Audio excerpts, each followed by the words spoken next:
नमस्कार, मी अमर सुरेश बिराजदार, राहणार मंगरूळ, तालुका औसा, जिल्हा लातूर.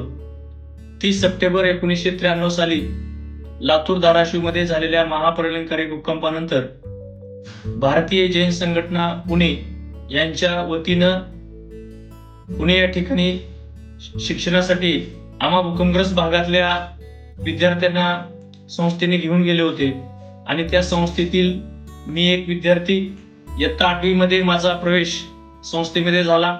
संस्थेमध्ये माझं पदवीपर्यंत शिक्षण पूर्ण झालं आणि दरम्यानच्या कालखंडामध्ये संस्थेनं वेळोवेळी केलेलं मार्गदर्शन असेल, संस्कार असेल, वेगवेगळ्या प्रेरणेच्या स्वरूपातले भाषणं असतील, या सर्व बाबीतून आम्ही एक संस्कारक्षम नागरिक म्हणून बाहेर पडलो आणि शिक्षण पूर्ण झाल्यानंतर मी माझ्या परिसरातील विविध प्रश्नावर, भूकंपग्रस्त भागातील विविध प्रश्नावर, आरक्षणावर एक चळवळ उभी केली आणि भूकंपग्रस्त कृती समिती लातूर धाराशिव या संघटनेची स्थापना करून गेली 20 वर्ष अविरतपणे त्या परिसरामध्ये काम करतोय.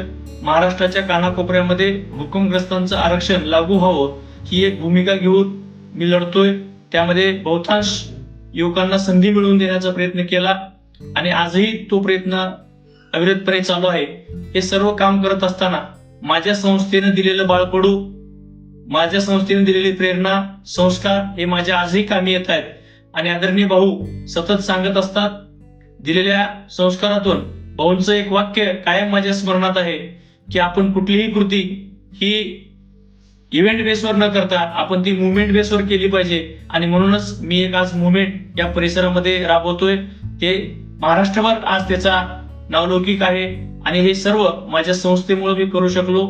येत्या 30 सप्टेंबरला आपण वाघोली या ठिकाणी सर्व भारतीय जैन संघटनेचे विद्यार्थी एकत्र येणार आहोत. त्या नियतीचे चक्र या कार्यक्रमासाठी 30 सप्टेंबर 2025 रोजी मीही येतोय. आपणही सर्व मित्रांनी यावं ही एक आग्रहाची विनंती मी तुमच्या समोर करतोय. जय हिंद.